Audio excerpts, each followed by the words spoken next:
Dear Papa Dudut, huwag kalimutan na mag-like, mag-share at mag-subscribe.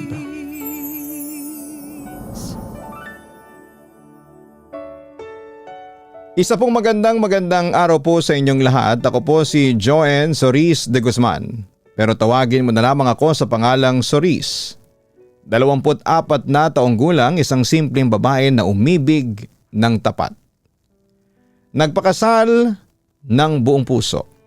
Ngunit ilang buwan pa lamang matapos ang kasal ay tila gumuho na ang mundo ko.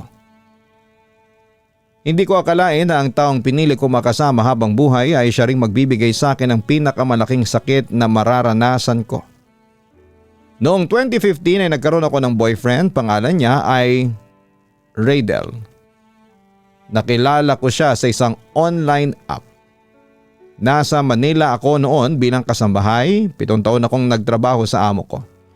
Isang araw habang nag-i-scroll ako sa Facebook ay nakita ko yung app na yon at nag-try ako na mag-download. Naglagay ako ng pangalan at hindi nagtagal, may nag-message kaagad sa akin, si Raydel. Nagkausap kami, nagkwentuhan hanggang sa nag-decide kami na magkita na, Papa Dudut. 3 buwan siyang nanligaw at pagkatapos noon ay sinagot ko naman siya. Naging kami at umabot kami ng 4 na taon at medyo mas matanda siya sa akin ng 10 taon. May ex siya noon at matagal din sila. Pero ako yung naging girlfriend niya pagkatapos. Naging maayos naman ang relasyon namin, Papa Dudut. Hindi nagtagal ay na-realize namin pareho na handa na kaming harapin ang malaking hamon sa aming relasyon. Ang selyuhan ng sagradong kasal ang aming pagmamahalan. Dahil noong mga panahong yun ay kumbinsido ako na si Raydel na talaga ang aking forever. Hindi naging madali ang preparasyon sa aming kasal ni Raydel. Mula sa maliit naming ipon, sa tulong ng aking mga magulang at ilang hulog sa kooperatiba ay natuloy din ang pangarap naming seremonya. Nakatitig ako noon sa kanya habang siya naman ay nakasuot ng itim na Amerikana, napakagwapo at desente. Sa harapan ng altar habang hawak niya ang aking mga kamay. Pinangako niyang mamahalin niya ako sa panghabang buhay.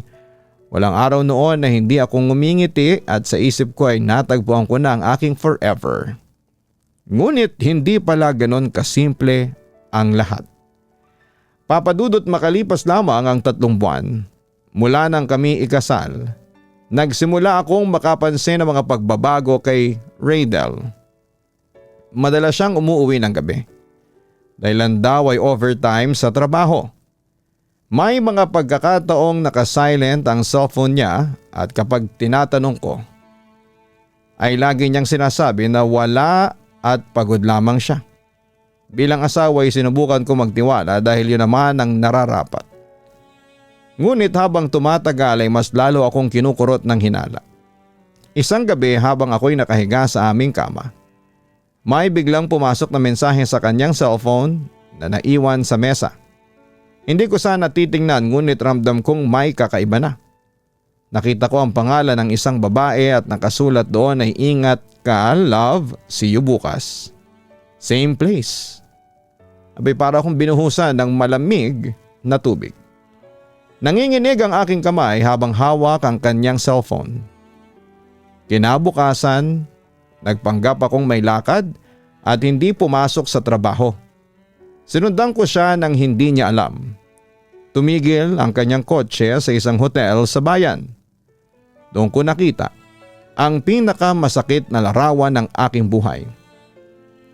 Ang asawa kong pinakasalan at pinangakuan ko ng walang hanggang pagmamahal ay yakap-yakap ang ibang babae, magkahawak kamay at naghahalikan na para bang sila ang mag-asawa. Parang bumagal ang oras, nanlamig ang aking katawan at nanginginig ang tuhod ko. Napasandal ako sa pader. Pinipilit na huwag lumuha ngunit hindi ko mapigil. Para akong binabarena sa dibdib. Sumasakit, humahapdi at tila nawala ng saysay ang lahat. Ang bawat pangakong binitawan niya sa akin sa harapan ng altar ay tila mga basurang tinapon sa gilid. Naisip ko na paano niya nagawa ito. Ilang buwan pa lamang kaming ikinasal. Ilang buwan pa lamang mula nang sinuot niya ang singsing sa aking daliri at pinangako niyang ako lamang ang kanyang mamahalin. Wala pa kaming anak at nagsisimula pa lamang kami ng aming buhay mag-asawa. Ngunit bakit ba sa ganito nagtapos? Dahan-dahan akong lumapit at tinawag ang kanyang pangalan. Nagulat siya at lalo pang nagulat ang babae na kasama niya. Kita ko ang pagkataranta sa kanyang mga mata. Sinubukan niyang magpaliwanag ngunit wala akong naririnig. Ang tanging gumuguhit sa isipan ko ay ang kanyang kasinungalingan at ang kanyang pagtatraidor. Ang mga halik na dapat ay sa akin lamang ay binabahagi na niya sa iba. Hindi ko na napigilan ang mga luha, Papa Dudut. Sumigaw ako, umiyak at doon ko naramdaman ang isang sakit na hindi ko akalaing kakayanin ko. Tumalikod ako at iniwan sila habang siya'y pilit na humahabol, nagsusumamo ng tawad. Ngunit ano pa ba ang silbi ng tawad kung ang puso ko ay durog na durog na? Umuwi ako sa bahay ng aking mga magulang. Doon ako muling kumapit, humaguluhol at ibinuhos ang lahat ng sakit. Hindi ko akalain na sa murang edad ng aming pagsasama ay mararanasan ko kaagad ang ganitong trahedya. Ilang gabi akong hindi nakatulog at paulit-ulit na bumabalik sa isipan ko ang larawan ng aking asawa na may kasamang iba. Lumipas sa mga araw at patuloy siyang nagmamakaawa. Nagsusulat siya ng mga liham at nagpapadala ng mga bulaklak at sinasabing nadala lang daw siya ng tukso. At dahil sa mahal ko siya noon ay binigay ko sa kanya ang pangalawang pagkakataon. Pinatawad ko siya at kinalimutan ko yung ginawa niyang pagtataksil sa akin. At doon, Papa Dudut, ay muli kaming nagsimula. Para kaming bagong kasal na nagsisimula pa lang ng aming unang kabanata. Binura namin sa aming libro ang dating pagkakamali ni Raydel. At bilang asawa ay dinoble ko ang aking efforts para patunayan na worth it akong maging asawa sa kanyang mga mata. At pagkalipas lamang po ng 3 buwan simula nang magkabalikan kami, nabuntis niya ako. Umuwi ako sa probinsya para doon manganak, habang siya naman ay nagpo-provide. Ang hindi ko alam habang nagbubuntis ako ay niloloko niya pala ako. Madaling araw, palihim silang nag-uusap ng babae mula sa ibang bansa. Isang gabi hindi ako nakatulog dahil sumasakit ang likod ko. May tumatawag sa kanya at ako ang nakasagot dahil nakalog in ang account niya sa phone ko. Doon ko nalaman ang katotohanan na hindi pa pala siya nagbabago. Na meron pa pala siyang ibang babae na nagkataong nasa ibang bansa at pauwi na ng Pilipinas. Itong babaeng ito ay umaasa pa rin na magiging silang muli ni Raydel kahit pa alam niyang may asawa na ito. Sa sobrang stress ko dahil sa aking nalaman ay nakunan ako, Papa Dudut. Ang mas masakit pa, umuwi yung babae sa Pilipinas at nagkikita pa rin sila. Nabuntis pa niya ito at sa loob ng 4 na taon, ako lang pala ang totoong nagmamahal. Nabuntis pa niya ito. Grabe ang sakit sa pakiramdam. Siya ang first boyfriend ko na naging asawa at siya rin ang nakakuha ng pagkababae ko. Pero ito lang ang ganti niya sa akin, ang lokohin ako. Nung una ay sinubukan ko pang palampasin yon dahil sa mahal ko talaga si Raydel. Inunawa ko siya pero nagpatuloy pa rin siya sa pagtataksil niya. At ang masakit sa sitwasyon ko ay imbis na mahiya o magtago ang babaeng kabit na tawagin na lang natin sa pangalang Amanda. Siya pa itong parang Reyna kung umasta. Nakakayak isipin na yung mga alahas ko na pinundar ko at binili sa aking sariling pera ay pinapahiram niya kay Amanda. Pati yung kotseng kabibili ko lamang ay si Amanda ang nakikinabang at pinaparada niya sa harapan ng subdivision namin. Isang hapon, hinarap ko siya. Akala ko'y makikita ko ang takot sa mga mata niya pero nagkamali ako. Cerise, tanggapin mo na lang ang katotohanan, ang sabi ni Amanda habang humihigop ng kape. May anak na kami ni Raydel. Isang lalaki, kayo wala. Alam mo naman yon, ang hindi na ibigay mo sa kanya, hindi ba? Kaya huwag ka magtaka kung bakit sa akin siya umuwi. Para akong sinampal ng libu-libong beses. Ang tanging kasalanan ko lang ay ang hindi pagkakaroon ng anak. Pero ginawa yung sandata ni Amanda para agawin ang lahat sa akin. Hindi lang oras ni Rindel ang hinihingi niya. Pati ang mga ari-arian namin, mga lupang binili namin para sa retirement, ang warehouse at ang bahay ay pilit niyang hinahabol para raw sa kinabukasan ng anak nila. Nung kumprontahin ko si Rindel, imbis na kampihan ako, pananakot ang tinanggap ko. Suris, pakiusap, huwag kang gagawa ng hakbang. Kapag kinasuhan mo si Amanda ng concubinage, hihiwalayan kita. Iiwan ko ang lahat sa iyo pero hindi mo na makikita kahit kailan, kahit ang anino ko. Banta pa ni Rindel. Doon gumuho ang mundo ko. Mahal ko pa rin ang asawa ko at ang takot na mawala siya ng tuluyan ang nagpaparalisa sa akin. Kaya ayon, nanonood sa gilid habang ang kabit ang naguutos sa mga tauhan namin. Habang ang kabit ang gumagastos ng perang pinaghirapan ko. At habang ang kabit ang mas may boses sa buhay ng asawa ko. Minsan sumugod si Amanda sa bahay walang pasintabi. Pumasok siya at itinuro ang mga muebles. Rindel, sabi mo itong set na ito ang ibibigay mo sa kondo natin, bakit nandito pa? Matapang niyang tanong sa harapan ko. Tiningnan ko si Rindel, naghihintay na pagsabihan niya si Amanda. Pero yumuko lamang siya. Sige na Amanda, pag-usapan natin sa labas. Doon ako napahagulhol. Ang asawang pinagsilbihan ko hindi man lang ako magawang ipagtanggol sa loob ng sarili kong pamamahay. Ang sakit-sakit. Na yung taong pinakamamahal ko ay extra lang ako sa buhay niya. At itong kabit ang naging direktor ngayon ng bawat galaw ng asawa ko. Sabi ni Amanda sa akin bago siya lumabas, legal wife ka nga, Soris, pero ako ang mahal. At sa batas ng pag-ibig at pangangailangan ay talo ka. Sobra-sobrang sakit ang nararamdaman ko. Gabi-gabi akong hindi makatulog. Gusto kong lumaban, gusto kong bawiin ang lahat ng pinaghirapan ko. Pero nakatali ang mga kamay ko dahil sa pagmamahal o baka dahil sa takot na mapag-isa.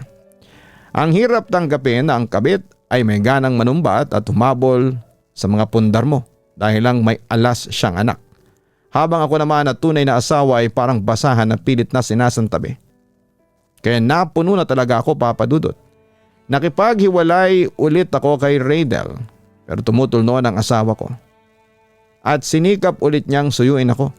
Ngunit para sa akin ay walang halaga ang paliwanag niya. Ang tiwala na minsan kong ibinigay ng buo ay hindi na maibabalik pa. Kung hindi mo hiwalayan niyang si Amanda, huwag mo nang sayangin pa ang oras ko. Yun ang sabi ko noon sa kanya. Dito ko na-realize na hindi sapat ang kasal para itali ang puso ng isang tao. Hindi sapat ang singsing o ang mga pangakong binitawan sa harapan ng altar. Ang tunay na pagmamahal ay nasusukat sa katapatan, sa paninindigan at sa kakayahang umiwas sa tukso. At sa lahat ng ito ay bigo siya. Samantala bilang bahagi ng aming paghiwalay, hinati namin ang aming mga ari-arian pero dahil mautak ako, sinigurado ko talaga na mapupunta sa akin yung mga magagandang ari-arian. Balak pa ngang umepal ni Amanda pero pinahinto na siya ng aking abogado at pinayuhan na huwag siyang makialam sa problema namin ni Rindel. Pagkatapos ng pandemic, bumalik ako sa Maynila noong 2022. Nakita kami ni Rindel para mag-usap. Todo sorry siya. Gusto raw niyang ayusin namin ang aming relasyon pero buo na ang loob ko na hindi na siya ang lalaking pagbibigyan kong muli. Ako ang bumuo sa kanya nung iniwan siya ng ex niya pero ako rin ang sinaktan niya at dahil sa kanila ay nawala ang anak ko. Pagkatapos noon ay binura ko lahat ng koneksyon sa kanya, blinak ko siya pati na ang mga kapatid niya. Papa Dudut, sobrang pinagsisihan ko ang pagmamadali naming magpakasal noon. Siguro kung mas pinili kong kilalanin pa siya ng mas matagal, malalaman kong hindi siya handa sa responsibilidad ng buhay mag-asawa. Ngunit nangyari na at wala na akong magagawa pa kundi tanggapin ang katotohanan. Ngayon ay unti-unti kong ibinabalik ang aking sarili. Unti-unti kong tinatanggap na minsan kahit gaano natin kamahal ang isang tao, hindi ibig sabihin ay kaya na rin nilang suklian yon. At minsan ang pinakamabigat na desisyon ay ang lumayo kahit na masakit para mailigtas ang sarili mula sa paulit-ulit na pagkawasa. Lumipas ang 2 taon, may nakilala muli ako sa Facebook. Mabait, walang tinatago at nagkita kami. Dinala niya ako sa bahay niya, pinakilala sa pamilya at mga tropa niya. Hiwalay na sila ng una niyang asawa at may 3 anak na. Pero maayos siya at maalaga. Hindi niya ako itinago at lagi niya akong dinadala sa mga lakad nila. Sabi ko nga sa sarili ko ay sana noon pa siya ang nakilala ko. Sana sa kanya ko na ibigay ang pagkababae ko. Pero hindi pa huli ang lahat, noong 2022 kami nagkakilala at noong 2023 ay nagkaroon kami ng anak, isang pogi na kamukha niya. Papadudot, kung may papayo man ako, ito ay huwag ibigay lahat ng tiwala nang hindi iniingatan ng sarili. Mahalaga ang pagmamahal, ngunit higit na mahalaga ang katapatan at respeto. Dahil walang saysay ang kasal kung ang puso ay nakalaan na pala para sa iba. At yon ang pinakamapait na aral na natutunan ko. Ng pag-ibig kung hindi iniingatan ay maaaring maging isang sugat na habang buhay na mag-iiwan ng peklat sa ating puso. Samantala ay nagsimula ako ng bagong buhay, may naipon ako noon mula sa aking trabaho at yon ay pinatayo ko ng sarili kong negosyo. Nagsimula ako sa negosyong bigasan dahil yon ang negosyo ng mga magulang ko na namana ng mga kapatid ko. Sa awa ng Panginoon ay umasenso naman ang negosyong yon at ako ang naging number 1 rice trader sa lugar namin. Pagkatapos ng success sa bigasan, muli akong nagtayo ng negosyo.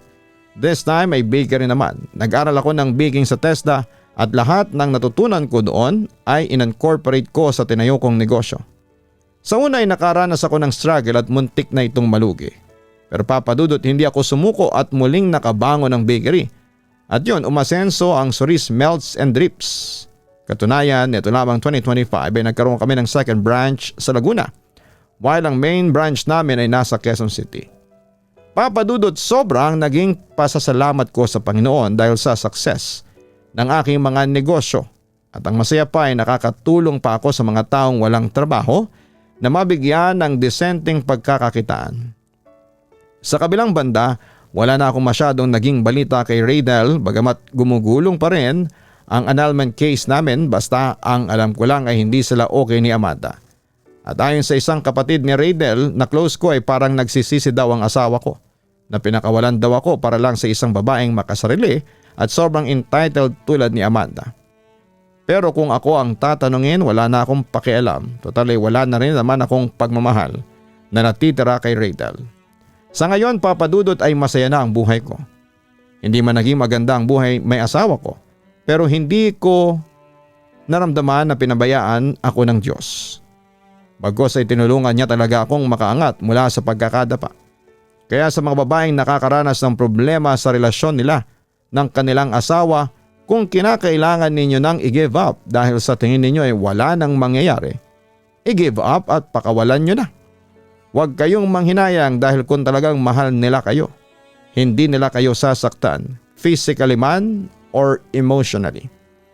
At ang pag-asawa ay hindi ginawa para umangat lamang ang isa kundi sa itong commitment sa isa't isa na magkasama silang pareho sa pag-angat man o pagbagsak.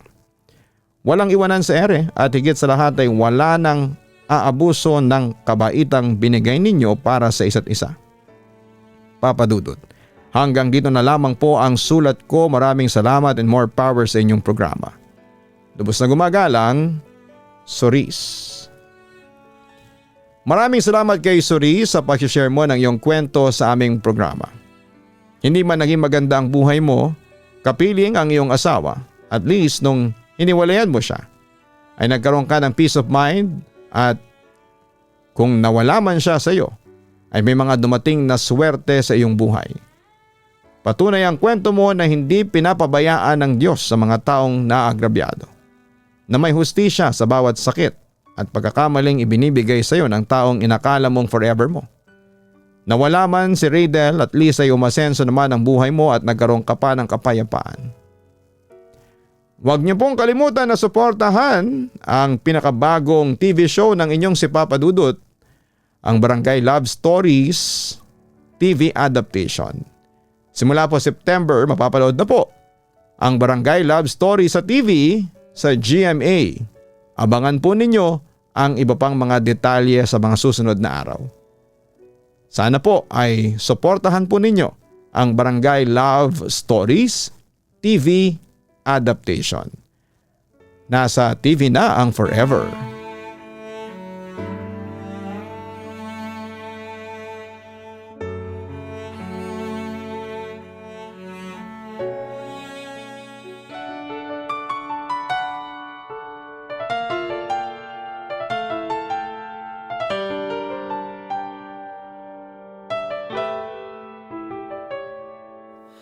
Ang buhay ay mahiwaga, laging may lungkot at saya. Sa Papa Dudut Stories, laging may karamay ka.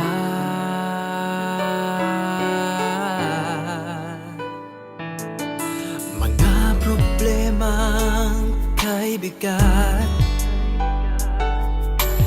dito ay pakikinggan ka. Sa Papa Dudut Stories, kami ay iyong kasama. Dito sa Papa Dudut Stories, ikaw ay hindi nag-iisa.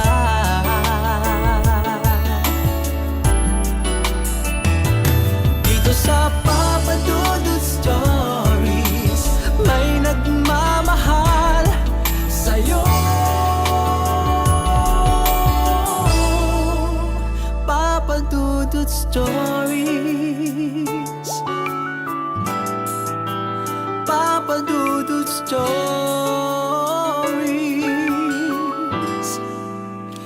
Papa Dudut Stories.